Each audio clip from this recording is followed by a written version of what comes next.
Cher Laurent, chers amis, bienvenue au département de sociologie. Avant de présenter le conférencier de ce soir, je vais, selon ma mauvaise habitude, faire quelques annonces administratives. Donc la première, c'est un changement de programme dans le cycle ciné-sociaux. La prochaine séance a lieu le 24 avril à 8h, donc c'est jeudi dans 9 jours, 8 jours. Et au lieu du film de Peter Watkins sur Peter Munch, qui était un peu long, Laurence Favre nous présentera un film d'une cinéaste qui s'appelle Jennifer Beischwald, je ne sais pas si je prononce juste, sur paysage manufacturé. Les flyers sont là sur la table, vous pouvez les prendre. Par ailleurs, vous savez que nous avons cette collaboration avec RSR2, Madame Annick Chouin de l'émission Les Temps qui courent. Et Annick a fait un interview avec notre collègue Dario Gamboni, professeur d'histoire de l'art, qui conclura le cycle de conférences. Il donnera la dernière conférence sur à quoi servent les artistes, je crois, le 21 mai. Et cette émission enregistrée avec Dario passe demain matin à 8h30, reprise demain soir à 19h30 sur Radio Suisse Romande 2. C'est l'émission Les Temps qui courent, si vous voulez l'écouter, ou alors la podcaster, je crois, comme on dit maintenant. Enfin, troisième information, je vous rappelle donc notre partenariat avec la librairie Payot, Monsieur Huberson, où vous pouvez trouver au deuxième étage de Payot, rue de la Confédération, oui c'est cela, les ouvrages des conférenciers qui se succèdent ici depuis le début du forum, si vous avez envie d'approfondir par une lecture un certain nombre de thèses ou d'arguments qui ont pu être développés ici. Alors, il me revient maintenant de vous présenter le conférencier de ce soir, Laurent Wolf, qui a fait ses études de sociologie ici même, enfin pas de son bâtiment, au département de sociologie à Genève, entre 1963 et 1967. Il a ensuite été assistant à la chaire de sociologie, puis il a travaillé comme chef de travaux à l'école des hautes études en sciences sociales à Paris, en particulier dans le domaine de la sociologie urbaine, dans des années où, comme le disait Chris Marker hier soir, dont j'ai revu le film avec émotion, le fond de l'air était rouge, la ville était chaude, entre 1968 et 1971. Il a obtenu son doctorat de sociologie en 1970, doctorat qui a été publié 2 années plus tard aux éditions Anthropos, sous le titre « Idéologie et production, le design ». C'est un des travaux importants de sociologie sur la question du design aujourd'hui encore. De 1971 à 1991, pendant 20 ans, Laurent s'est consacré à la pratique professionnelle de la peinture. À la fin des années 80 et au début des années 90, il est chargé de cours de sociologie de l'art à l'école des hautes études en sciences sociales. De 92 à 96, il est chargé de cours de sociologie à l'École nationale supérieure de création industrielle, toujours à Paris. Et durant cette période où il enseigne, il a préparé un CD-ROM sur Pablo Picasso, publié en 1996 dans une maison d'édition de CD-ROM que je ne connais pas, je crois qu'il s'appelle Grolier Interactive. Chez Hachette. Chez Hachette. En fait. Il collabore parallèlement et régulièrement, bonjour, à la revue Études à Paris, puis à partir de 1992, 92 pour les Français, il travaille comme journaliste d'abord au Nouveau Quotidien, puis au journal Le Temps depuis 1998. Actuellement, Laurent est responsable du supplément hebdomadaire du Temps, le samedi culturel, que j'imagine la plupart d'entre vous lisent et connaissent, et apprécient. Outre de nombreux articles, Laurent a publié divers ouvrages. En 2004, un ouvrage en 2 volumes, Vie et mort du tableau, chez l'éditeur Klingsik à Paris. Et en 2005, toujours chez Klingsik à Paris, un ouvrage qui a pour titre Après le tableau, dans la collection 50 questions. Alors c'est évidemment un plaisir pour moi d'accueillir Laurent Wolf pour son grand retour dans notre département de sociologie. Dans le cadre de ce forum, sous le titre « À quoi servent les artistes ?», il va nous entretenir des rapports entre artistes et médias, et plus spécifiquement, de la conception qu'il se fait personnellement du journalisme d'art. Pour animer cette séance, qui a lieu dans le cadre d'une formation en master en sociologie, 2 étudiants poseront les premières discussions et premières questions, et modéreront la discussion. Céline Roten, qui est étudiante en master sciences de la communication. Cécile ou Céline ? Cécile, mes excuses. Cécile Roten, qui donc fait le master de sciences de la communication sous la direction de notre collègue Windisch, et Maxime Rebourg, qui lui est étudiant dans le master de sociologie. Voilà, je crois que tout le monde est à peu près arrivé. Donc, cher Laurent, à toi la parole, en te remerciant vraiment de nous faire part de tes lumières ce soir. Merci. Disons que pour que ce débat soit plus simple, mais je reviendrai un peu sur sur mon parcours professionnel, il conviendrait d'oublier que j'ai été sociologue et donc que je corresponds au profil de la plupart des gens qui ont fait des conférences devant vous lors de ce forum ou de ce séminaire. À quoi servent les artistes? Là, je viens vraiment avec ma casquette de journaliste culturel, prêt à affronter la tempête qui risque de se déchaîner. Je vais vous expliquer bientôt pourquoi. Alors, en ce qui concerne le malentendu entre les artistes et les médias, je me suis trouvé il y a quelques minutes à contempler un autre malentendu que vous avez peut-être contemplé vous-même, puisqu'il se trouvait dans les toilettes d'un bistrot qui est là juste à côté de l'université, de ce bâtiment, et à l'intérieur de ces toilettes, juste au-dessus des toilettes d'ailleurs, se trouvait une très grande reproduction du cri d'Edvard Munch. Alors évidemment, ça m'a un peu surpris que ce tableau soit à cet endroit-là. Moi, j'avais installé dans mes toilettes à Paris la pisseuse de Picasso qui me paraissait convenir à cette situation. Et puis je me suis dit, finalement, le regard des gens qui ont mis... À quoi ont pensé les gens qui ont mis ce tableau de Munch à cet endroit-là et je me suis posé l'autre question, et que pense-t-il de ce qui provoque le cri du personnage sur ce tableau? Voilà.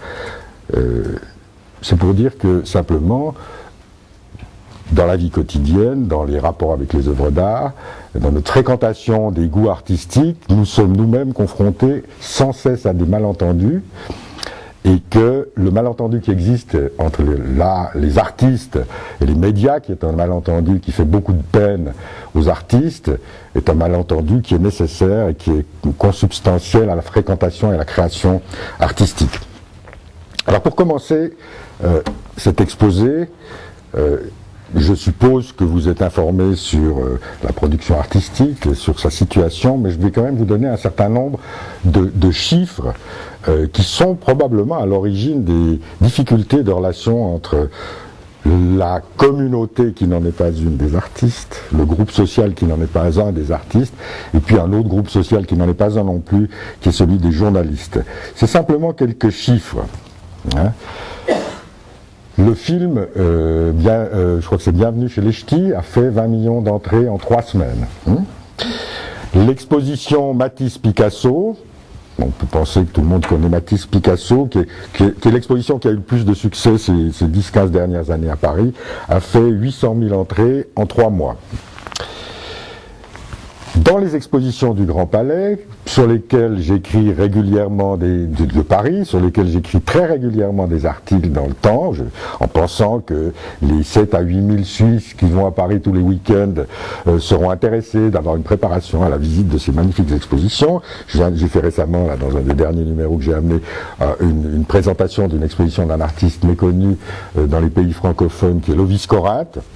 Une exposition qui est promise à peu près 250 000 à 300 000 visiteurs, et j'ai demandé au Grand Palais, à l'administration du Grand Palais un jour, combien il y avait de visiteurs suisses qui visitaient les grandes expositions du Grand Palais.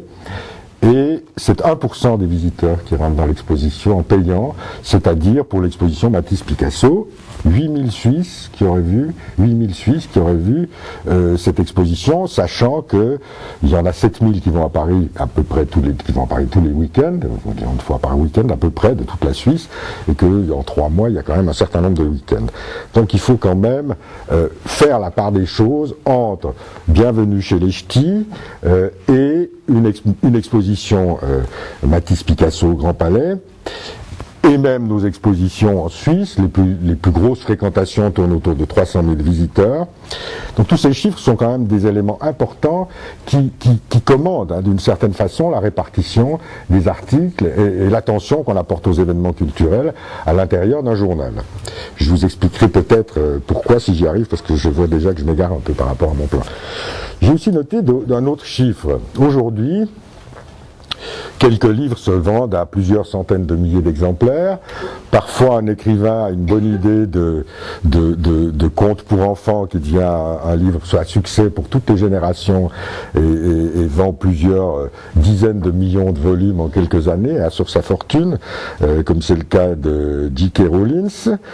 Mais un essai, un essai de qualité, publié aujourd'hui, par exemple, dans la collection grise de Gallimard, ou dans d'autres collections d'essais de qualité, je ne parle pas des productions intellectuelles vite fait, tirées comme un espresso, mais d'un livre sérieux. Un livre sérieux, un essai à succès de ce genre, aussi entre succès, 5000 et maximum 10 000 exemplaires vendus.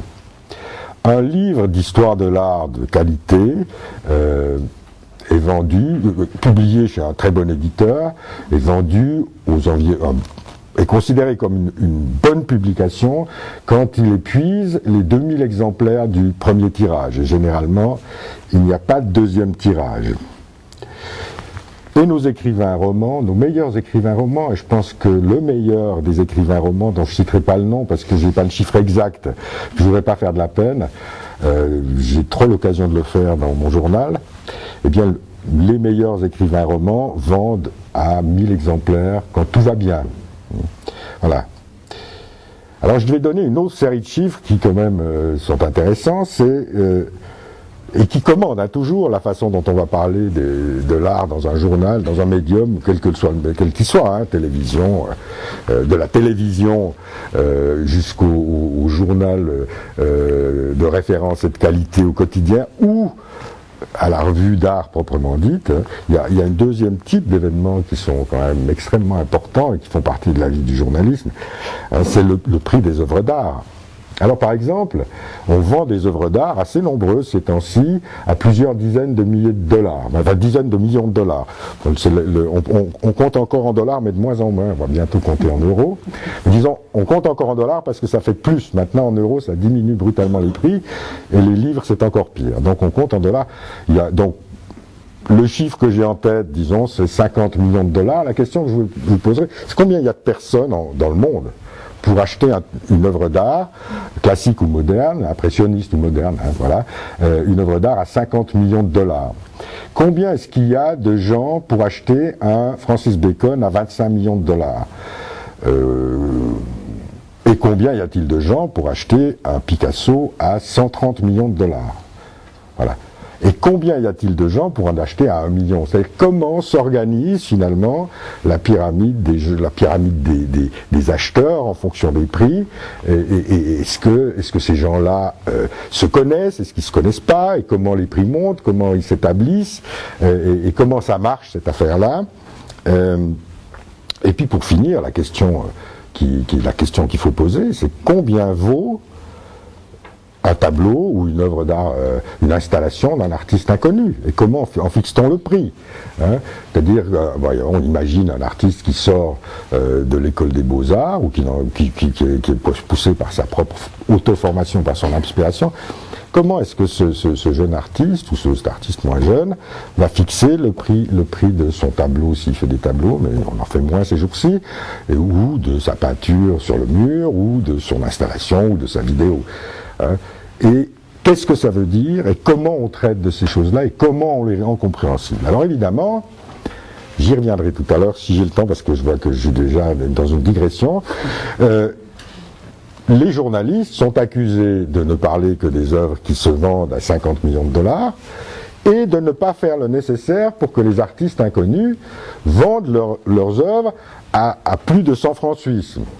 Ils sont par ailleurs accusés de parler plus souvent de J.K. Rowling que de nos auteurs suisses qui vendent à 1000 exemplaires, et accusés de parler encore moins des mauvais auteurs suisses qui sont fort nombreux et qui vendent à moins de 500 exemplaires.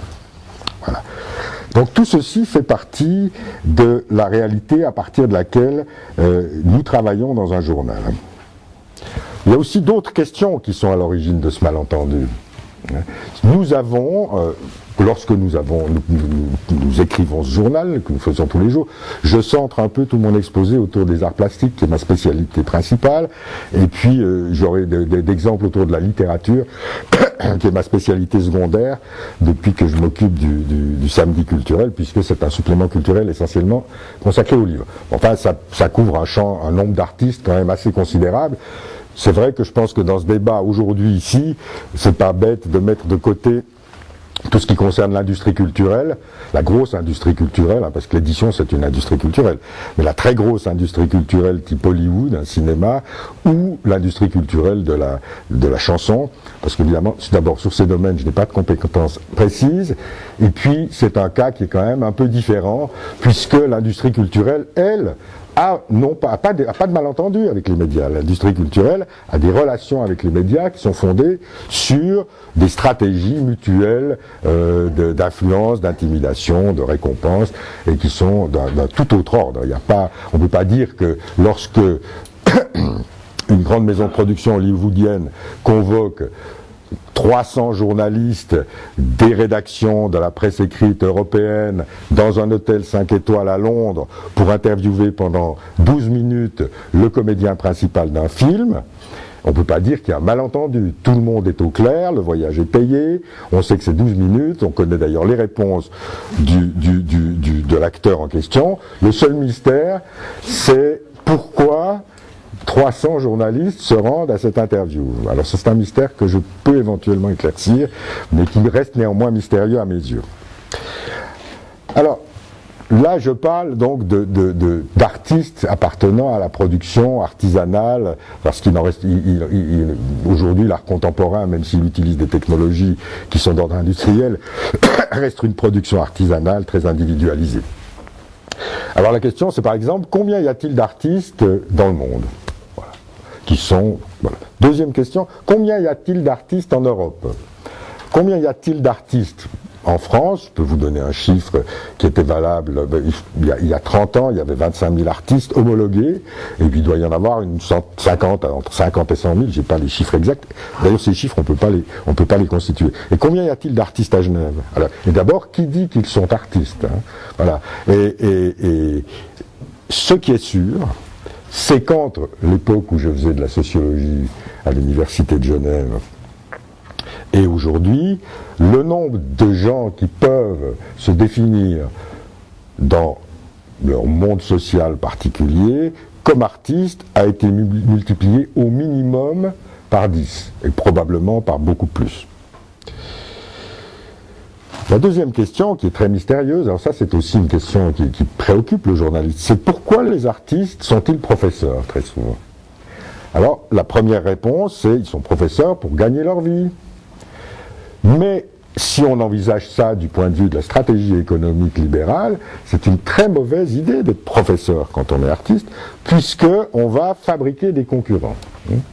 Et donc, depuis ces fameuses années 60, pendant lesquelles j'étais enseignant dans cette université, mais pas dans ce bâtiment, de plus en plus d'artistes sont devenus professeurs, on a créé de plus en plus d'écoles d'art, qui ont produit de plus en plus d'individus qui, par leur cursus académique, pouvaient s'autoriser à se définir comme artistes. Et donc la situation qui était déjà déplorable au XIXe siècle, des relations entre les artistes et la presse de l'époque, s'est encore plus dégradée. Parce qu'il n'y a pas beaucoup plus de journaux, mais vraiment il y a beaucoup plus de candidats à la gloire artistique. Donc dans cet univers, dans cette réalité où il y a de plus en plus d'artistes qui produisent, finalement pas beaucoup plus de journaux qui peuvent en parler, il y a aussi beaucoup plus de clients qui peuvent acheter des œuvres d'art. Ça, c'est particulièrement frappant ces 10 dernières années. Hein. Le chiffre d'affaires du marché de l'art s'est décuplé en 10 ans. On atteint ces prix énormes parce que tout simplement, il n'y a pas assez d'œuvres d'art qu'on appelle de la marchandise sur le marché à proposer aux gens qui veulent l'acheter. Et donc, je sais plus, là j'ai perdu le fil. La question que je voulais poser, c'est que dans cette multiplication des œuvres et des gens qui s'autodésignent en tant qu'artistes ou qui sont désignés par un diplôme, hein, qui possède le pouvoir de dire ce qu'est l'œuvre d'art intéressante, hein. Est-ce que ce sont les artistes, hein, est-ce que ce sont les journalistes, les critiques d'art, voilà. Qui peut décider, comment se décide le fait qu'une œuvre d'art va être inscrite immédiatement ou plus tard, durablement ou provisoirement, au patrimoine artistique de l'humanité? Est-ce que c'est l'UNESCO? Est-ce que c'est des experts? Est-ce que c'est des historiens d'art? Est-ce que c'est les artistes eux-mêmes? Est-ce que ce sont les critiques d'art, le cas échéant? Voilà. Pour finir cette entrée en matière, qui est pratiquement la moitié de l'exposé,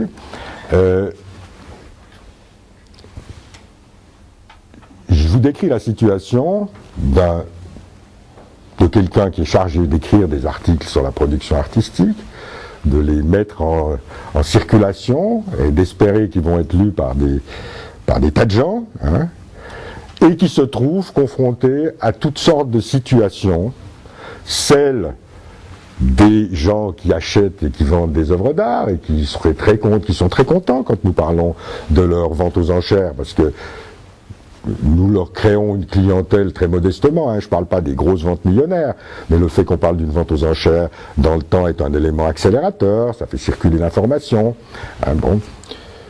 Nous sommes sous le regard de tous ces gens qui s'autoproclament artistes, nous sommes sous le regard de gens qui vivent très bien de leur art et de gens qui vivent très mal de leur art, nous sommes sous toutes sortes de regards. Nous sommes sous le regard de nos confrères, hein, comme le disait avec une délicatesse remarquable Pierre Bourdieu.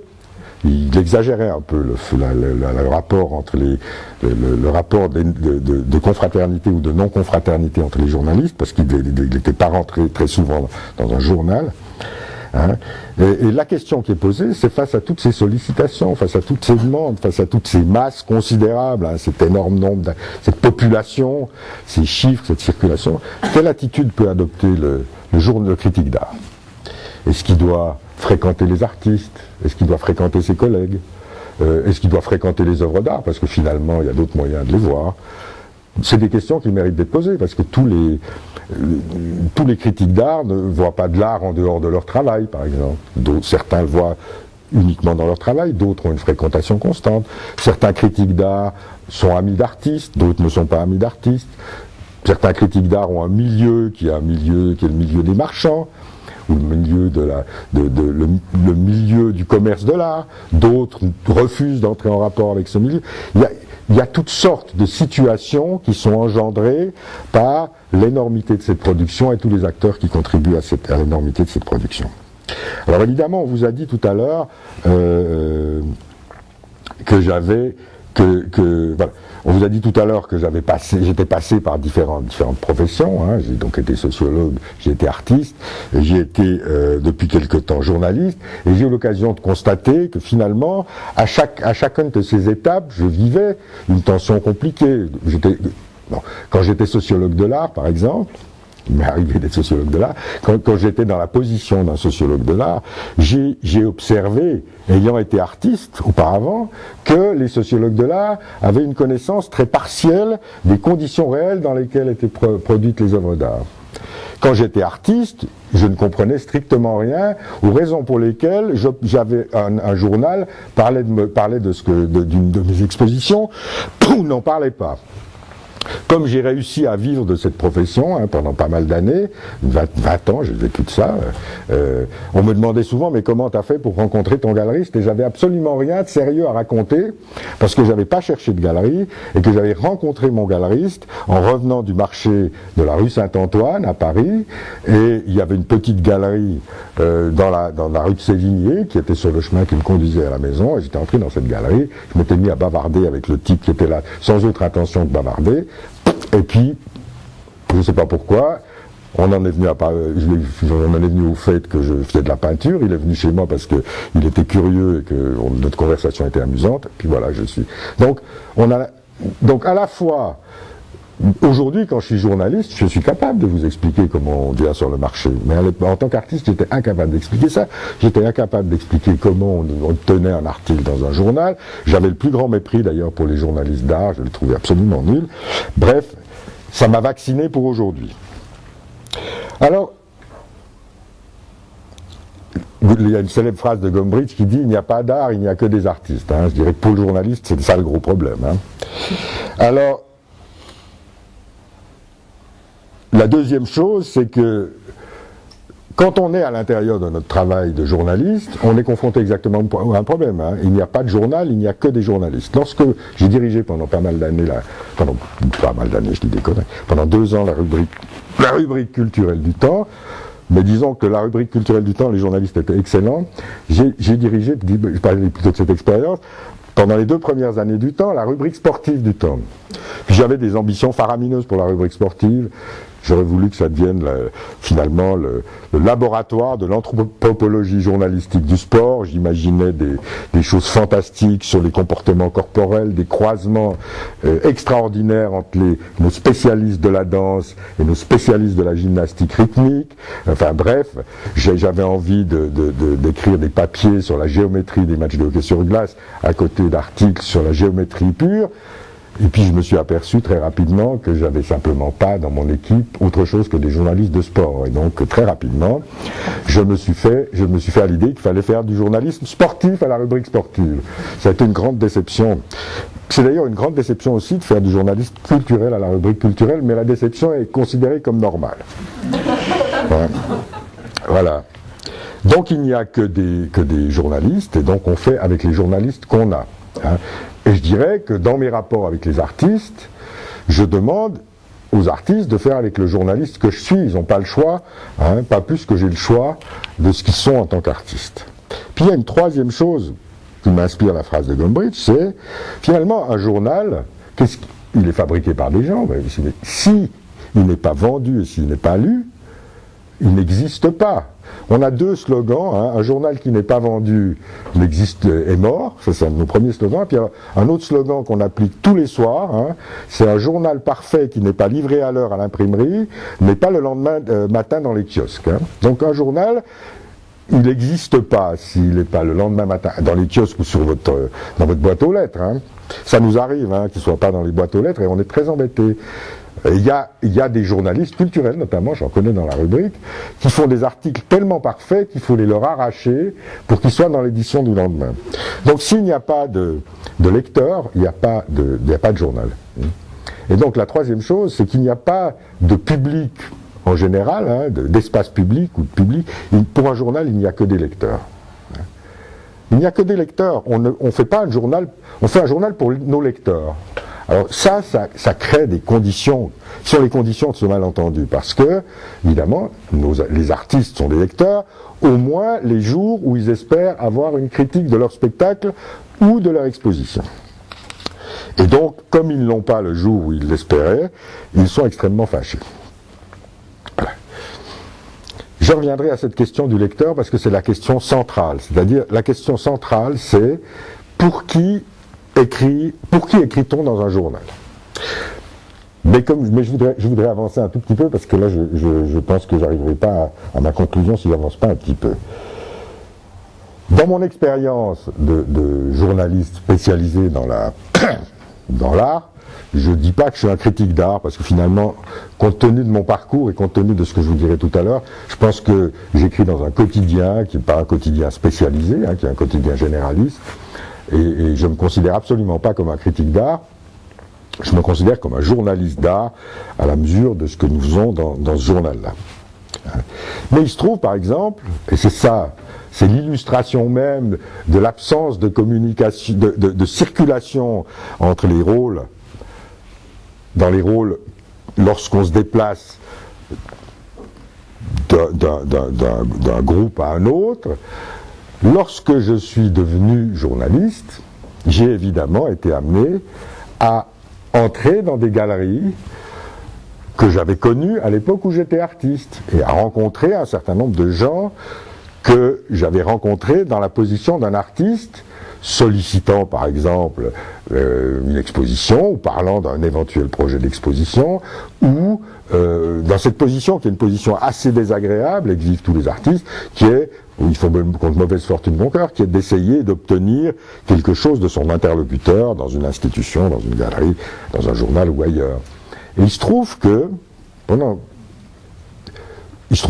des années, et même encore maintenant, à part les gens qui m'avaient connu directement en tant qu'artiste, et qui connaissaient on dit mon travail, mais je dis quand même mon œuvre, parce que je suis un peu archaïque de ce point de vue-là, puis je pense que le travail, c'est une chose désagréable. Et donc, puisqu'ils avaient connu mon œuvre, les gens qui avaient connu mon œuvre, évidemment, savaient qui j'étais, donc ils me reconnaissaient, ils m'avaient croisé, puis s'ils avaient acheté quelque chose, en plus, ils étaient très contents de me dire bonjour. Mais la plupart des gens que j'avais fréquentés en tant qu'artiste pour des raisons qui étaient des raisons d'intérêt, ne reconnaissaient pas dans le journaliste la même personne. Et ça a duré des années. Et un jour, j'ai découvert que ça avait duré des années parce que j'étais allé interviewer le directeur du Musée national d'art moderne, qui était vraiment la personne dont je pensais que jamais il pouvait avoir connu la peinture que je faisais. M'a dit bonjour, il m'a dit au revoir, je crois que c'est vous qui exposez à telle galerie. Voilà. Et je me suis aperçu que pendant 7 ou 8 ans, personne parmi les gens que j'avais rencontrés et que j'avais déjà rencontrés n'avait pensé une seconde que j'étais la même personne.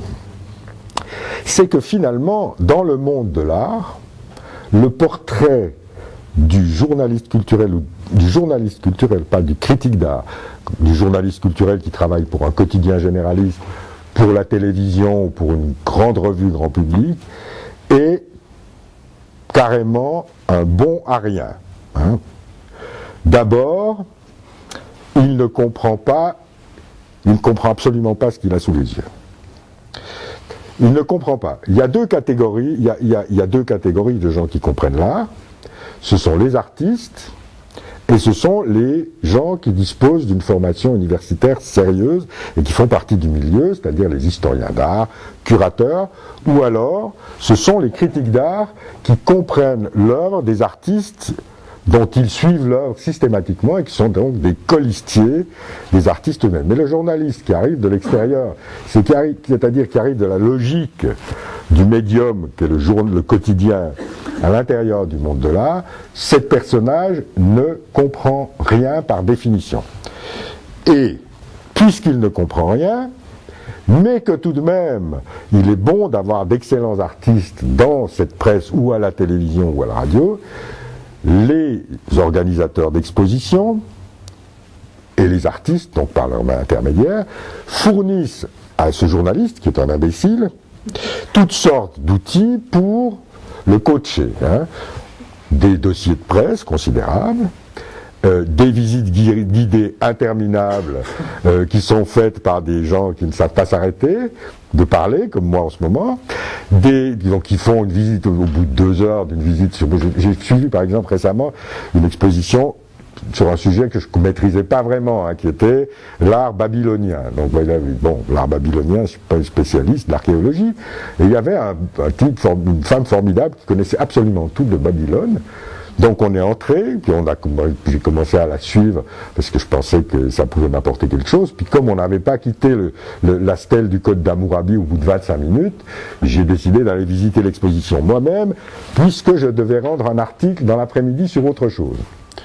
Et donc on a des dossiers de presse, des gens qui vous suivent, vous entrez dans une galerie, immédiatement le galeriste vient vous expliquer ce qu'il y a sur les murs, il vous propose de rencontrer l'artiste qui lui connaît mieux son œuvre qu'importe qui d'autre, c'est bien connu, et donc le journaliste est accueilli comme une outre vide à remplir de force, qui va restituer dans son journal la perfection des informations qu'on lui a données, et naturellement, on va dire que cet article n'est pas vraiment extraordinaire.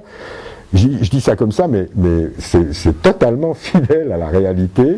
Hein. Cette relation qui est une relation extrêmement tendue et conforme à l'expérience, On vous apporte des cannes intellectuelles, on vous montre les tableaux en vous disant tout ce que... Et le top du top, c'est donc de vous proposer l'artiste pour vous faire visiter son exposition, chose dont j'ai une horreur absolue, parce que je pense que les artistes, ce que me disent les artistes, n'a aucun intérêt pour comprendre leur œuvre, puisque ce qu'ils me disent m'est destiné, en tant que journaliste, qui doit parler de leur œuvre dans le journal. Donc moi, j'ai pas besoin... c'est la même stratégie que celle des politiciens, Dans cette énorme stratégie, cette stratégie collective, des gens qui produisent de la culture, des gens qui la distribuent à l'égard des médias, cette stratégie, elle a des effets pervers. Déjà, elle a un effet pervers, c'est qu'elle produit de l'identique, c'est-à-dire que tous les gens ont été alimentés de force, parce qu'ils n'en demandent pas tant, et donc ils finissent lassés, par gain de temps, parce qu'on produit beaucoup d'articles, lassés, ils finissent par dire ce qu'on leur a dit, puis par citer l'artiste, parce que ça fait toujours bien d'avoir été sur le terrain, de citer l'artiste. Et puis ça crée alors le piège absolu, qui est le piège de la rumeur culturelle, qui arrive dans un certain nombre de cas, qui est que comme on a rassemblé tous les journalistes qui sont une espèce grégaire, aussi dramatiquement grégaire que les artistes, parce que les artistes sont très grégaires, que les journalistes et que n'importe qui dans l'espèce humaine, ils sont drainés par autobus ou par avion ou simplement dans des vernissages spéciaux dans lesquels on sert des petits fours et on distribue les catalogues, et donc ils se rencontrent et très souvent, j'ai observé ça, se créent des humeurs collectives. La situation la pire pour une exposition qui a coûté très cher, c'est le cas de la Beauté à Avignon. L'exposition La Beauté à Avignon en l'an 2000 a été victime d'une catastrophe industrielle, c'est-à-dire que l'organisateur de l'exposition a invité tous les journalistes nationaux et internationaux le même jour, un jeudi. L'exposition n'était pas prête. Il pleuvait et il n'y avait rien à bouffer. Et donc, ça a été un désastre, et en plus, l'ambiance devait être déplorable, et donc ça a été atroce. Il y a eu une semaine d'articles de démolition dans toute la presse française, et ensuite la presse internationale a suivi. Et donc, il y a eu un effet de groupe. Les gens sont rentrés le soir en train, il n'y avait pas encore été ou en avion, je pense, parce que là, on donne des avions dans des cas comme ça. Et puis, ils ont commencé à débiner l'exposition. Il y a parfois des effets de sauvetage, quand tout d'un coup, les gens, l'exposition est nulle, mais il y a une bonne ambiance, alors ça donne des articles un peu meilleurs. Puis il y a des attachés de presse qu'on aime. Donc il y a toutes sortes. Tout ça obéit à quelque chose qui est extérieur aux œuvres qui sont présentées, mais qui fait partie de la vie normale, de la relation entre l'art et les médias. On va pas, si vous voulez, par exemple, quand il y a une exposition à 1000 km et qu'on me propose d'y aller en avion, aller-retour dans la journée, professionnellement, je serais un imbécile de ne pas accepter. La question, c'est que je suis mis dans ce groupe des journalistes, je suis mis dans ce traitement qui est de lavage de cerveau par les gens qui m'invitent, et donc je me trouve mis dans une situation qui est une situation ennuyeuse. Voilà. Ce problème n'est pas le problème du journalisme d'art, c'est le problème de tout journalisme. En 2002, j'ai suivi la campagne présidentielle, la campagne pour les élections présidentielles qui a donné lieu au fameux 21 avril.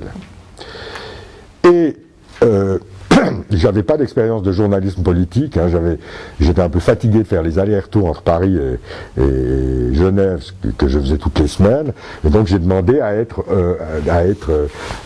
muté comme correspondant à Paris, ce qui me permettait d'habiter chez moi 7 jours sur 7, ce qui était quand même sympa. Et je suis devenu correspondant, donc j'avais pas vraiment d'expérience. C'était une très mauvaise expérience. C'est beaucoup plus sympa d'être journaliste culturel si vous avez des ambitions. C'est beaucoup plus simple. Et donc j'ai suivi la campagne présidentielle. Et le 23 février, je crois, j'arrive dans une grande réunion publique organisée par les Chiraciens, mais ils n'étaient pas encore Chiraciens parce que Chirac n'était pas encore candidat. Et j'arrive, c'était à Toulouse, il y avait il y avait 10 ou 15 000 militants du RPR et des alliés du RPR. C'est là qu'a été créé ce mouvement qui est devenu ensuite l'UMP. Et puis, bon, je rentre, je m'inscris, on me met un badge, voilà, c'est normal, et puis ensuite je rentre parce que ça permet de circuler, je vois, bonjour monsieur Juppé, etc. Et tout d'un coup je me trouve à l'endroit, il y a toujours une salle de presse, et dans ces opérations, attenante à la salle de presse, il y a un grand buffet destiné à nourrir ces pauvres journalistes, hein, donc ils sont obligés de bosser, donc c'est normal qu'on les nourrisse. Jusque-là, tout va très bien, parce que c'est normal qu'on nourrisse les journalistes qui ne peuvent pas sortir de cet endroit-là, et qui sont sur leur ordinateur, ou avec leur petite radio, ou leur caméra de télé, ou qui font des montages. Et tout d'un coup, je vois débarquer Jean-Pierre Raffarin, tous ceux qui sont devenus ministres ensuite, hein, et notamment Roselyne Bachelot. Il y avait une espèce de fauteuil, Roselyne Bachelot en tenue violette, qui s'étale, qui demande un sandwich à la ronde, un journaliste lui apporte un sandwich, et tout ce petit monde se met à discuter. Alors là, on est carrément dans du Bourdieu. Hein, et tout ce petit monde se met à discuter, tout le monde se connaît, tout le monde partage des confidences, on sait plus ce qui est le off et ce qui est le pas off, et on passe la journée en compagnie des hommes politiques. Et puis, quelques semaines plus tard, je vais à Rennes au meeting de Lionel Jospin, son dernier meeting de campagne.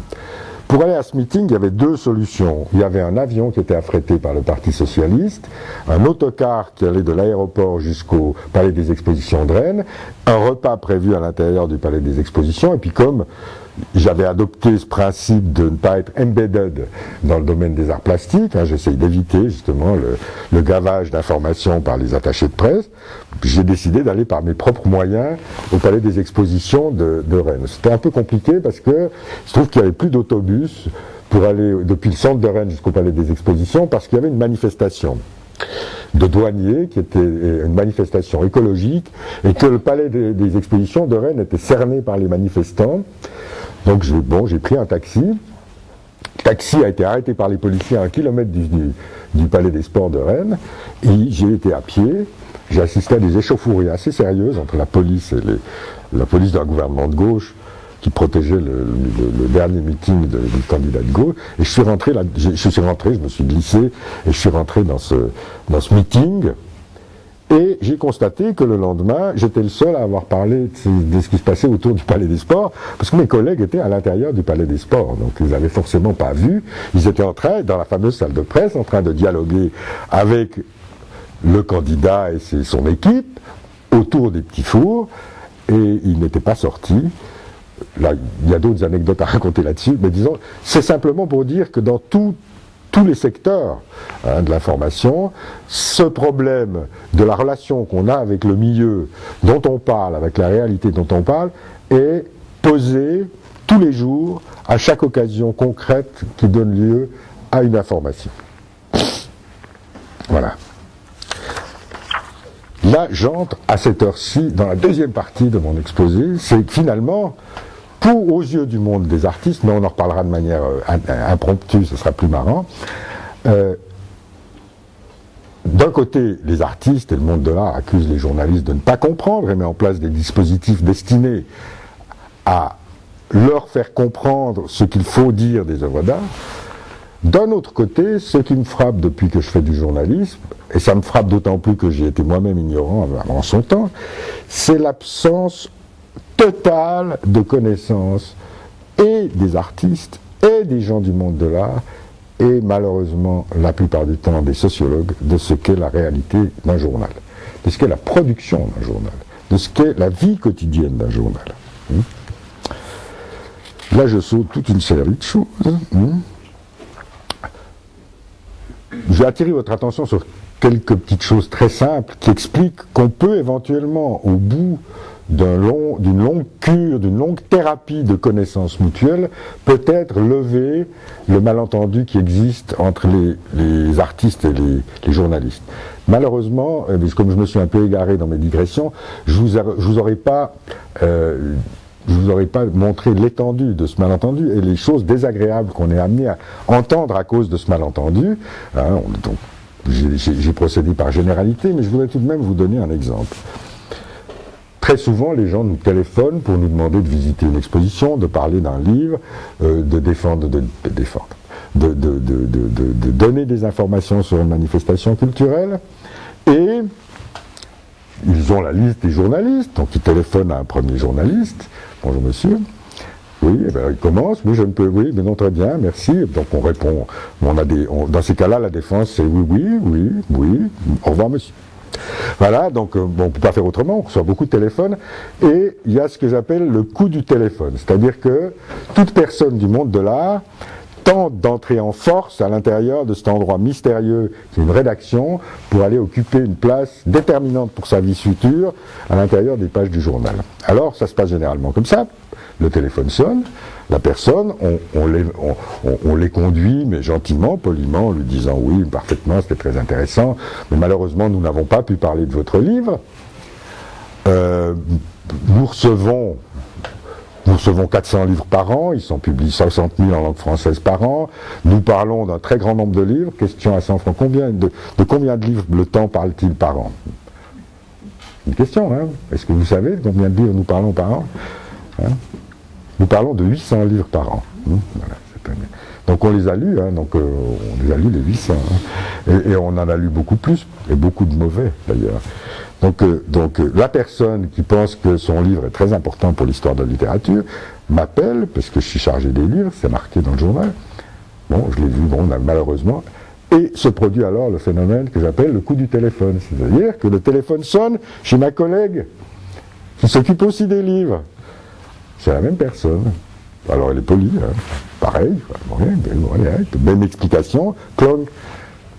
1 minute après, le téléphone sonne chez une troisième personne qui s'occupe des livres, la troisième, on est 3, plus les collaborateurs extérieurs. Bon, pareil, même réponse, et le téléphone se met à circuler. Et ça arrive tous les jours dans la rédaction. Simplement, ça prouve quoi?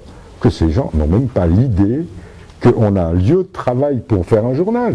Ils sont persuadés que le journal, il sort de l'imprimerie, mais qu'il n'y a eu personne pour le faire auparavant. Et donc il faut aller stimuler l'esprit d'un individu, et cet esprit va se réaliser sous la forme d'un journal le lendemain. Et ce genre d'exemple prouve simplement que le b.a.-ba, toute cette difficulté à parler des rapports entre les médias, elle tient au fait qu'on ne parle pas du monde réel. Alors, le monde réel, il a des apparences très concrètes, hein. La première de ces apparences, c'est qu'il y a une logique du support. Il y a une logique du support. Ça n'est pas la même chose de parler de la culture à la télévision. Et si on est à la télévision, ce n'est pas la même chose de parler de la culture sur TF1, sur la TSR, sur Arte ou sur une chaîne payante. Ça n'est pas la même chose d'en parler à la radio, ça n'est pas la même chose d'en parler dans un magazine, et ça n'est pas la même chose d'en parler dans un quotidien. La première raison concrète, c'est celle que je citais tout au début, c'est que c'est pas du tout le même public, hein. Un des problèmes que nous avons, nous, avec ce journal, avec le Temps, avec le monde culturel, c'est que nous sommes un journal qui est destiné à l'ensemble des lecteurs de Suisse romande, des Suisses de langue française, ou des Suisses qui lisent le français, mais nous sommes un journal dont l'identité est une identité culturelle, quoi qu'en disent certains. Il y a un choix économique de développer une grosse rubrique très coûteuse, de fabriquer un très grand nombre de pages, ce qui est très coûteux aussi dans un journal qui pourrait en avoir moins, et donc de s'adresser, donc d'être le relais du monde culturel. Alors simplement, cette version du Temps est la version qui a été demandée par les lecteurs. Autrefois, au début du Temps, moi j'ai participé à toute la création de ce journal, et notamment lorsque j'étais chef de la rubrique culturelle, entre 99 et 2001, la principale reproche que nous faisaient nos lecteurs, c'est que le Temps était trop long à lire. Donc quand vous voyez que le Temps a réduit de volume, ça n'est absolument pas une volonté de la rédaction, c'est que systématiquement, hein, dans toutes nos enquêtes, dans tous nos rapports avec les lecteurs, le principal reproche qui nous était fait, c'était qu'il y avait trop de choses à lire. Et aujourd'hui, le volume de pages culturelles que nous publions par an, c'est un volume qui est, à mon avis, le volume limite supérieur, hein. Là, je rentre dans la réalité j'ai dit, tout dépend du support, tout dépend des lecteurs. Nous sommes un journal généraliste, donc nous avons un lectorat je ne sais pas les chiffres exactement, donc je ne vais pas vous les donner, disons, mettons, c'est pas les vrais, hein. Donc vous ne les citerez pas dans la presse, hein, disons 150 000 lecteurs, 50 000, un peu moins de 50 000 exemplaires vendus, c'est des chiffres qu'on publie de temps en temps, hein. Donc ils sont publics, mais comme je ne les sais pas par cœur, j'en donne des faux. Sur ces 150 000 lecteurs, il y a quoi? Il y a combien de gens du monde culturel proprement dit, de gens, disons, de l'élite cultivée, hein, comme on disait autrefois? Pourquoi il y en a moins de 20 000, hein? C'est simple, hein. 20 000, c'est un grand maximum, voilà. Donc, on s'adresse, quand on fait les pages culturelles, à la fois à ces 20 000 et à ces 130 000 autres. Et on serait bien bête de ne pas s'adresser à tout le monde, parce que si on veut rendre un service à l'art et à la culture, c'est pas en s'adressant à ceux qui la connaissent déjà et qui s'y intéressent tous les jours. Donc on s'adresse à tout le monde et on fait de ce fait notre travail. Donc notre support, c'est un support très compliqué, parce qu'on est à la fois confronté à la logique du monde de la culture, du monde de l'art, et on est confronté à la logique d'un public beaucoup plus vaste, qui n'a pas les mêmes intérêts. Ensuite, dans le domaine de l'art, si on vient maintenant, et ce journal a plusieurs types de pages, hein, de pages qui concernent l'art. Nous écrivons sur l'art et la culture dans les pages quotidiennes, c'est une chose. Nous écrivons dans un supplément qui s'appelle Sortir, c'est une autre chose, un magazine d'avant-première. Là, on parle de choses que nous n'avons pas vues. Hein, voilà. Ensuite, nous faisons un supplément culturel qui est un supplément mixte qu'on appelle que moi j'appelle la culture à domicile, hein, donc les livres, la télévision, un peu de cinéma, CD, un peu de cinéma à domicile, hein, donc les DVD, la musique, les disques, les livres naturellement, et puis on a généralement un dossier qui est un dossier sur un débat, sur un sujet qui fait débat, et puis assez souvent une double page sur une exposition qui nous est enviée dans tous les pays, dans toutes les régions de la francophonie, parce qu'on est le seul journal qui se paye sans que ce soit des numéros spéciaux, hein. Parce que beaucoup de journaux font des numéros spéciaux sur les expositions, mais qui se permettent de faire 2 pages comme ça sur une exposition qui a lieu à 1000 km ou à 500 km. Enfin bon, c'est un service au lecteur, on considère que c'est ça.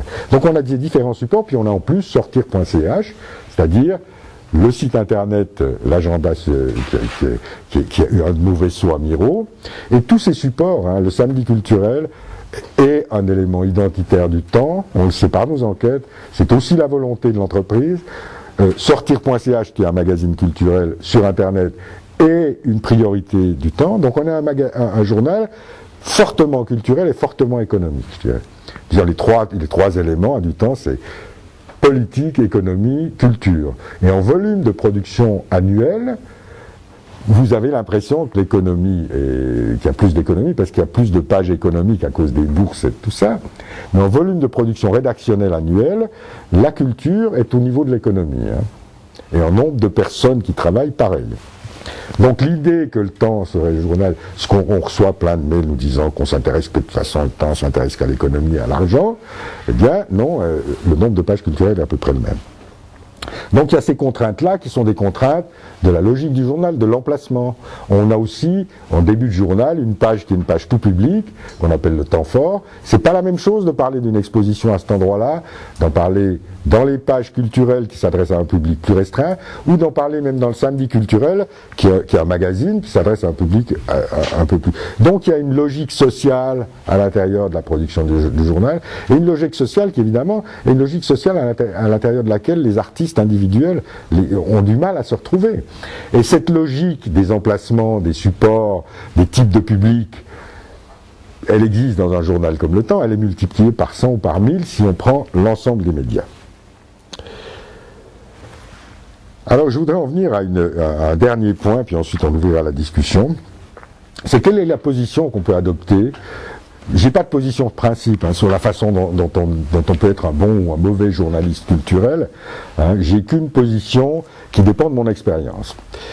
Cependant, la plupart des gens qui s'intéressent à l'art et à la culture, eux, ont une position qui dépend de l'histoire de la critique d'art.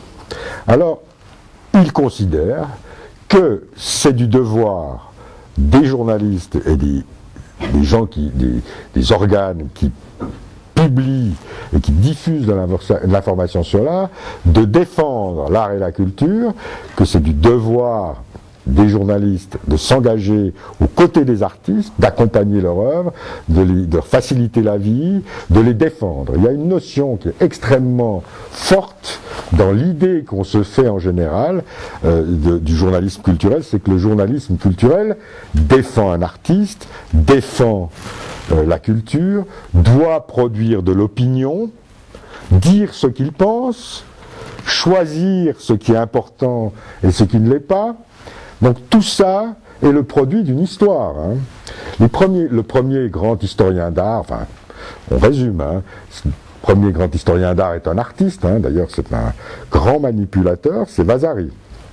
Et puis dans l'histoire de l'art, on voit bien comment s'organise à certaines périodes, d'ailleurs les sociologues de l'art ont beaucoup parlé de ces groupes qui se constituent hein, entre l'artiste, le marchand, le critique hein, et le collectionneur. Au début du siècle, à la fin du 19e siècle, quand la nouvelle bourgeoisie montante veut supplanter l'ancienne bourgeoisie et l'aristocratie qui faisaient les règles dans le domaine de l'art, elle vient sur le terrain, c'est l'époque de Manet, des impressionnistes, hein, qui sont tous des gens riches d'ailleurs, à l'exception de Renoir, hein, c'est juste une chose qu'il faut savoir, hein, ils avaient tous des rentes, sauf Renoir. Ils viennent là, ils sont accompagnés par du discours, non seulement leur propre discours, mais le discours qui est le discours des critiques, des écrivains autour d'eux. Et puis, ils arrivent sur le terrain de la concurrence avec les anciens et les artistes officiels. Ils arrivent avec une stratégie, une technique de guerre qui s'appelle le scandale. Hein.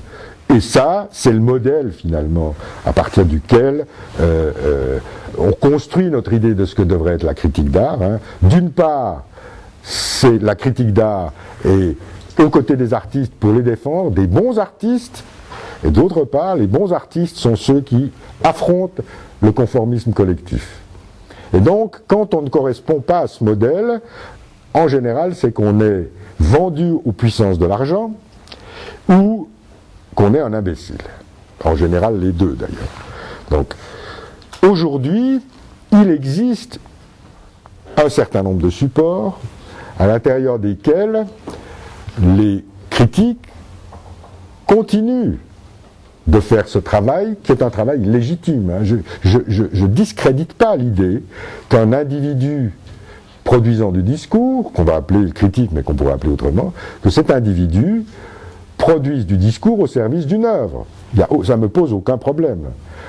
J'appelle pas ça du journalisme, mais ça ne me pose strictement aucun problème. Et il existe des revues, comme Art Press, comme toutes sortes de revues. Il y a des dizaines de revues et de supports dans lesquels écrivent les critiques. Et il y a des dizaines et des dizaines de critiques qui produisent de la préface de catalogue, chose que je me refuse de faire pour les artistes. Hein. Je n'ai jamais écrit une préface de catalogue, tout simplement parce que j'estime que dans mon travail, je n'ai pas à produire la préface de catalogue d'un artiste, même si j'estime cet artiste. Alors il pourra un jour, pour l'instant j'ai pas eu de faiblesse, mais il se peut qu'un jour j'ai une faiblesse. Mais disons, j'ai comme principe de ne pas produire de préface de catalogue, de ne pas me trouver dans des endroits où on distribue des prix, parce que je sors aussi de ma fonction de journaliste, hein, si je distribue des prix, ou des bourses, etc. Donc je pense que le journaliste peut se trouver à un autre endroit. Qui se trouve finalement être l'endroit à partir duquel on va faire exactement ce qu'on fait dans le domaine politique, ce qu'on devrait faire dans le domaine de la politique ou de la vie sociale, c'est-à-dire fournir au lecteur, qui est notre seul juge, les informations nécessaires pour qu'il se constitue une compréhension, tout d'abord, éventuellement, une opinion sur ce qui lui est donné à voir ou sur la réalité politique dans laquelle il vit, s'il s'agit de politique. Donc, pour faire du journalisme comme je l'entends, comme je crois qu'il faut essayer de le faire, je pense qu'il faut se soustraire au monde qui produit, il faut se soustraire au monde qui produit des valeurs, à ce monde de l'art qui produit des valeurs, et puis se mettre sous la loi à la fois du support dans lequel on travaille, mais surtout de ce qu'on doit faire pour les lecteurs de ce support pour lequel on travaille. Évidemment, ça c'est un travail qui suppose de réduire au minimum les relations avec les artistes, de réduire au minimum les relations avec le milieu artistique, et donc qui produit un effet de distorsion qui peut être assimilé, mais enfin au bout d'un certain nombre d'années on arrive à compenser, qui peut justifier d'une certaine façon cette idée selon laquelle on ne connaît rien à ce dont on parle.